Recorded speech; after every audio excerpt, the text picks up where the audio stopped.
Okay, after that text, did you really mean thanks be to God? Did you Come on. Man, sex, drugs, and rock and roll today, yeah. What Jesus is doing here, and it started with what Dan did earlier in the service, he's walking this tightrope between liberals and conservatives. You know, sometimes we walk that tightrope. Think of Democrats and Republicans. You know, if you're walking this narrow line and you do something where you say, you know, I actually agree with the president on that. What? Are you a Republican? You know, I'm just trying to walk this tightrope. Or you say, oh, I disagree with the president. What? Are you a Democrat? You know, it's so easy to label in our binary world this or that. You know, I know it wasn't without reason that Jesus said, blessed are the peacemakers, because it's hard. It's hard to walk that path between liberal and conservative. If you've ever tried to talk to somebody about why LGBTQ persons should be included fully in the life of a church, or why LGBTQ persons should have same-gender marriage, you walk that tightrope where somebody will say, well, you're not Christian. You don't believe in the Bible. Well, yeah, I do, but I believe in a broader interpretation of it. This is what Jesus is up against. Jesus, if we're supposed to love our enemies, where's the line drawn? Do we love everybody? Don't you have any standards? Don't you think people should believe a certain way? Jesus, the law says this. Are you doing away with the law? Are you doing away with what we were taught? Jesus, if people are free to express who they love, does that mean everything goes and anything goes? Shouldn't there be some repression and some obeying the law somewhere? Jesus, come on.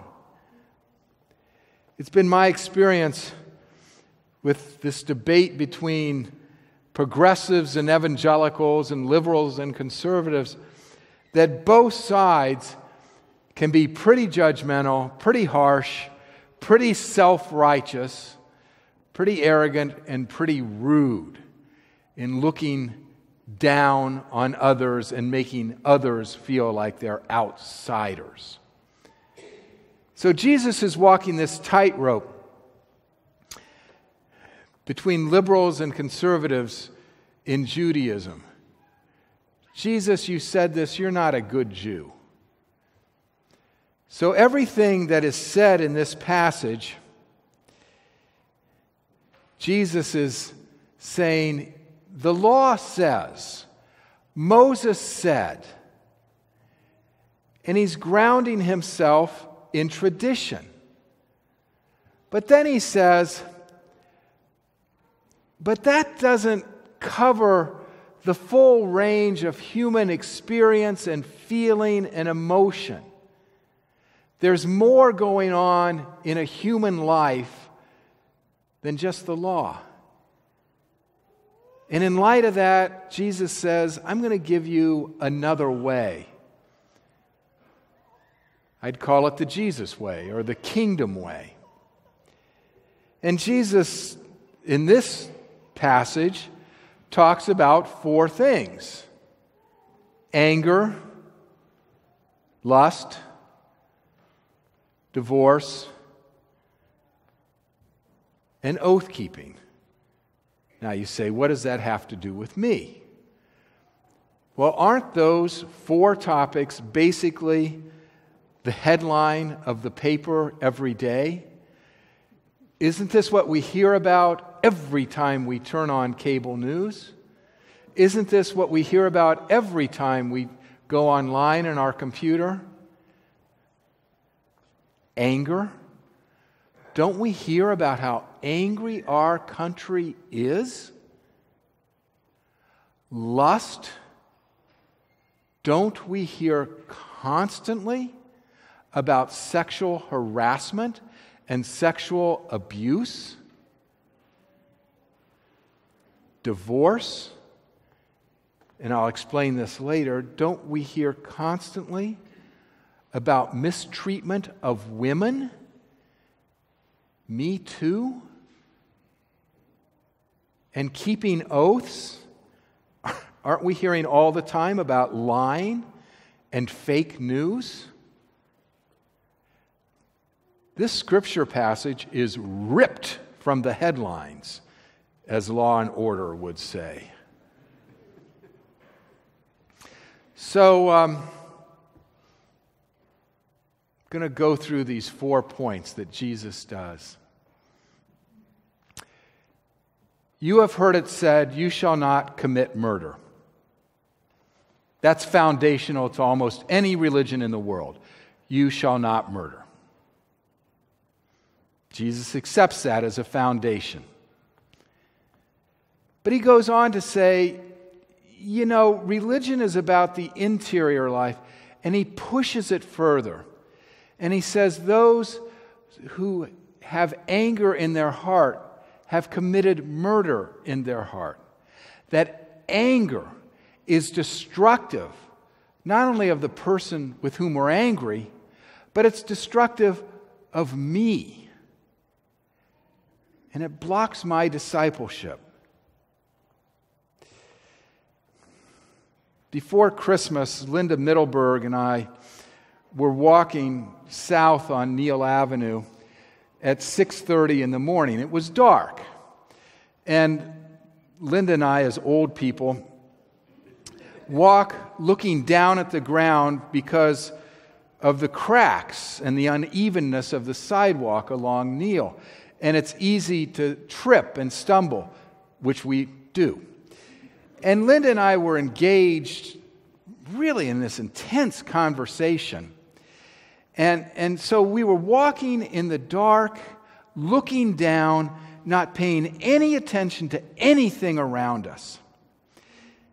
And this jogger came toward me and got right in front of me and screamed the Lord's full name in my face. First and last name.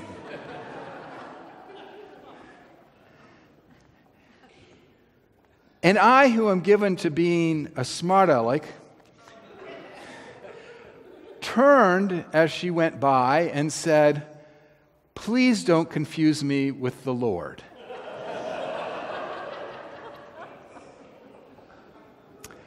Linda, who is more mature than I,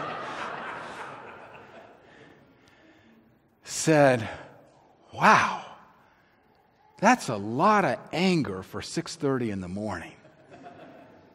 She said, "What's she going to be like the rest of the day?" I'm glad I'm not her carrying that anger. You know, I didn't tell anybody that story the rest of the day because actually when she screamed right in my face, it felt like the words went through my chest and penetrated me. And every time I thought of that the rest of the day, I felt a pressure on my chest. She didn't murder me. She didn't touch me. But that anger got to me. And I thought, what's that anger doing to her?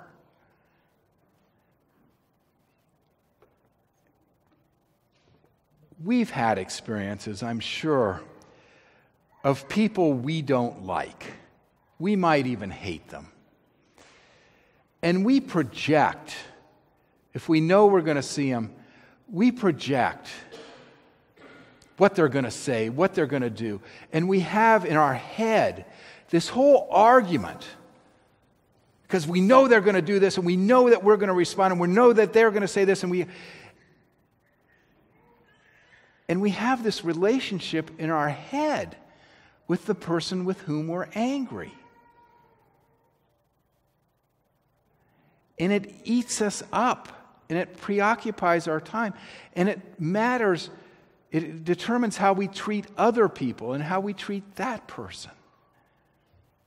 And Jesus says, if you got that anger, go to that person and reconcile with them. Now, reconciliation is a two-person proposition. You got to have two to reconcile. But Jesus understands that making the attempt to reconcile frees the individual of that anger and that hatred that eats away at them and eats away at the relationship. And the person is freed. Next, Jesus says, you've heard it said, you shall not commit adultery.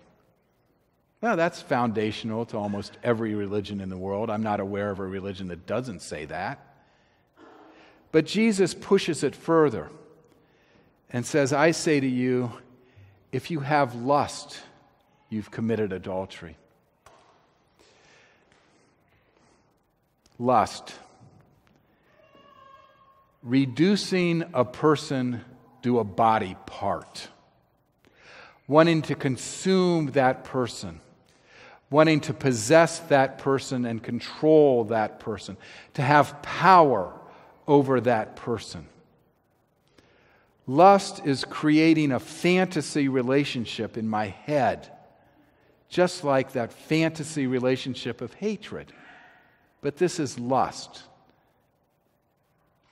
And Jesus is saying, our relationships that are healthy aren't in our head, they're in real life. Cut it out.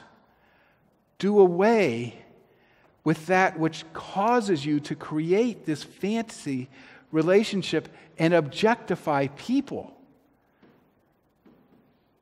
My gosh, all the sexual harassment and abuse we've heard about this week. And Jesus says, don't create that fantasy in your head. Cut it out. That's good advice. The third is divorce. Most religions will say divorce is a last resort. In that culture, it was all about the man. Women couldn't divorce, men could. The man held all the cards. The man had all the power. The man called the shots. The woman basically had no rights. And there are stories of certain rabbis who said, if your wife burns breakfast and you're unhappy, you can leave a certificate of divorce with the rabbi after breakfast, and the rabbi would go to the wife and say, it's over, you're out. The woman was powerless in the face of the man. And Jesus is saying here, no. This power discrepancy, this power differential does not exist in a marriage. The partners are equal. The man and the woman, the partners, are equal. If he ever said anything revolutionary, there it is. And are we not dealing in our society still with the inequality of men and women? And Jesus' answer is, you're equal. That's the Jesus way. The last one is keep your oaths that you make before the Lord. That's probably also in every religion. What was going on is people were spinning and hair splitting, which enabled them to lie. I have a colleague who on occasion will talk to me and he will say, "Well, to tell you the truth, John," and I think, "Well, what have you been telling me?"